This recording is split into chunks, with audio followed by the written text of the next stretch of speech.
Coucou, je suis vraiment heureuse de te retrouver aujourd'hui pour notre prochaine capsule sur le respect de la vie, qui fait suite à nos autres capsules précédentes sur, premièrement, le respect de soi, ensuite, le respect des autres et maintenant sur le respect du vivant, de la vie. Et je vais t'expliquer qu'est-ce que je veux dire par ça. Et oui, je suis vraiment dehors, dans la vraie vie. Je ris parce que je me suis fait demander cette semaine par un ami à l'école si mes capsules étaient vraiment filmées dehors, pour de vrai, dans la vraie vie. Et oui, je suis derrière chez moi, dans ma forêt. Aujourd'hui, il fait un beau soleil, il fait plus chaud, il fait comme près de 0 degré. On sent le printemps qui est à nos portes. On entend le vent. On entend même la neige et la glace qui est en train de fondre par moments. Alors tout ce qu'on entend, en fait partie du monde vivant, fait partie de ce qui nous entoure, fait partie du grand tout de notre planète. Et aujourd'hui, qu'est-ce que je veux dire par que c'est important de respecter le vivant? C'est que oui, c'est important de se respecter soi, de respecter les autres, mais c'est aussi important de respecter la nature, la terre, les arbres, les animaux, les insectes, parce qu'eux aussi, ils sont vivants.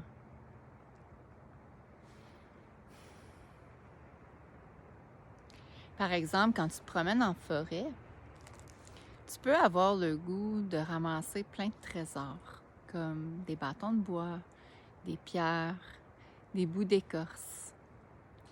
Et c'est vraiment important que quand tu fais ces excursions en famille, que je t'invite à ramasser ce qui est déjà par terre, à ne pas arracher l'écorce des arbres, parce que les arbres, ils sont vivants.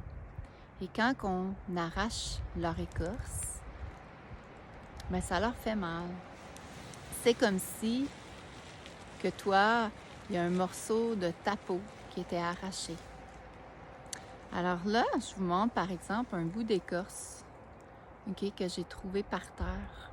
Ça vient du grand pin que je vous montrais là, ici. Peut-être je vais le montrer. Alors, vous voyez le gros arbre là, juste ici? Alors, c'est un énorme pin qui est derrière moi. Et cet arbre-là, il est vivant. Et si je viens lui casser des branches, lui arracher son écorce, ben ça lui fait mal. Et ce n'est pas le respecter.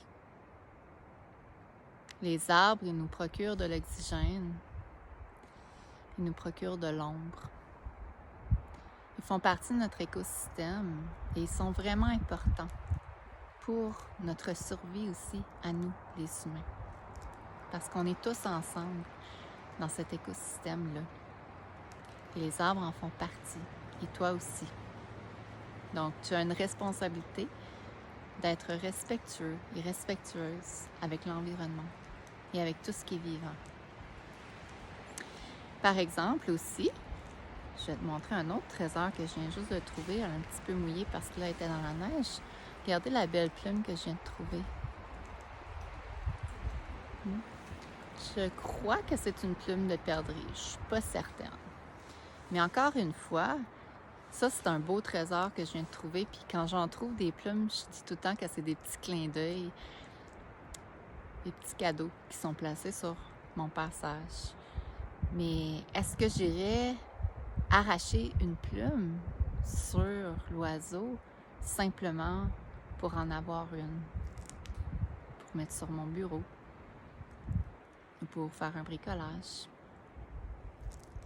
Tu peux ramasser les plumes qui sont par terre, qui ont déjà tombé de sur l'oiseau. Maintenant, on a souvent des animaux de compagnie, des chats, des chiens, des lapins. des hamsters. Et parfois, on a l'impression que nos animaux de compagnie sont un peu comme des jouets, comme des toutous, comme des poupées, et qu'on peut faire un peu n'importe quoi avec eux. Peut-être que tu t'es déjà fait mordre aussi par ton chien parce que tu jouais un peu rough avec lui. En fait, les animaux ont des sentiments. Ils peuvent éprouver de la joie. Quand tu arrives à la maison le soir, ton chien il est content de te voir. Il secoue de la queue, il saute, il jappe. Il est vraiment excité. Ça, c'est de la joie. Alors, il éprouve des sentiments, des émotions. Si tu cries ou qu'il y a un gros bruit fort, ton chien va peut-être se cacher, va peut-être pleurer, va peut-être se sauver parce qu'il a peur. Parce que ça aussi, c'est une émotion. Quand tu pars le matin puis qu'il reste tout seul à la maison, peut-être qu'il va pleurer parce qu'il est triste. Une autre émotion. Donc, s'il y a des émotions, ça veut dire qu'il ressent toutes les choses, comme toi, comme moi. Et qu'on doit le respecter, lui aussi, parce que c'est un être vivant. C'est pas un jouet, c'est pas une poupée.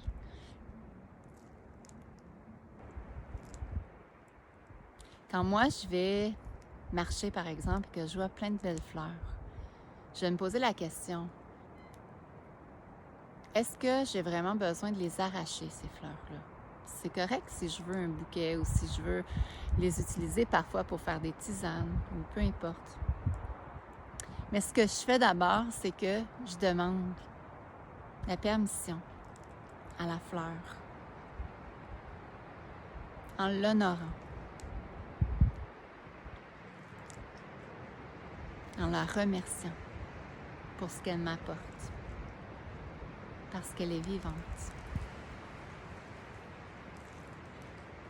Alors, je t'invite à fermer les yeux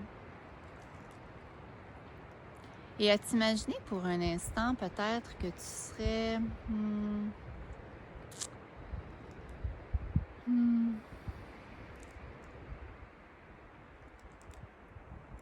un lapin.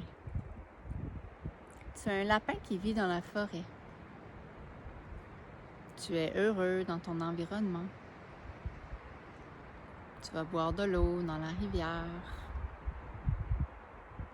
Tu te promènes un peu partout, tu explores. Tu as tes petits sentiers favoris. Et imagine-toi à un moment donné qu'un humain arrive et qu'il est vraiment super heureux de te voir parce qu'il a peut-être jamais vu ça, des lapins vivants dans la vraie vie. Et que là, il s'approche de toi pour te prendre. Tu ne le connais pas. Tu sais pas c'est quoi son intention. Peut-être que tu as peur. Peut-être que tu as le goût de te sauver. Peut-être que tu es curieux aussi, puis que tu veux voir, tu veux t'approcher. Si cet humain-là s'assoit et te laisse venir à lui, en te respectant, en respectant ton rythme, mais peut-être que tu vas avoir le goût d'aller à sa rencontre. Mais s'il court après toi et qu'il te force à te prendre dans ses bras contre ton gré, comment que tu te sentirais? Quelles émotions te traversent?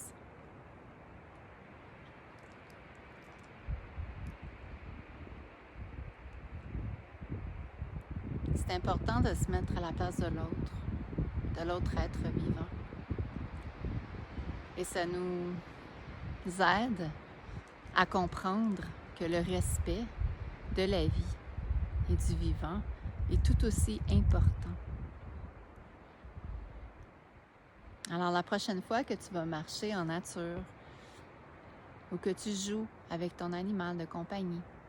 Souviens-toi qu'il est vivant, qu'il a des émotions. Souviens-toi que cet arbre-là, ça lui fait mal si tu lui arraches son écorce ou que tu lui casses une branche, juste pour t'amuser.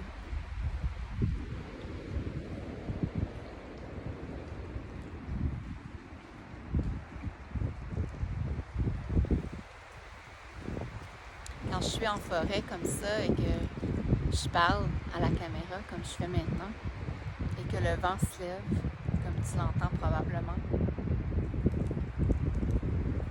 je dis que c'est l'approbation du vent et de nos ancêtres par leur sagesse qui viennent soutenir ou renforcer qu'est-ce qu'on est en train de dire, comme un signe, comme un petit clin d'œil. Alors, notre prochaine capsule, ça va être le respect du matériel scolaire, du matériel à la maison, des objets. Et je vais t'expliquer pourquoi la prochaine fois. Je t'embrasse, je te souhaite une magnifique semaine et on se reparle tout bientôt. Ciao!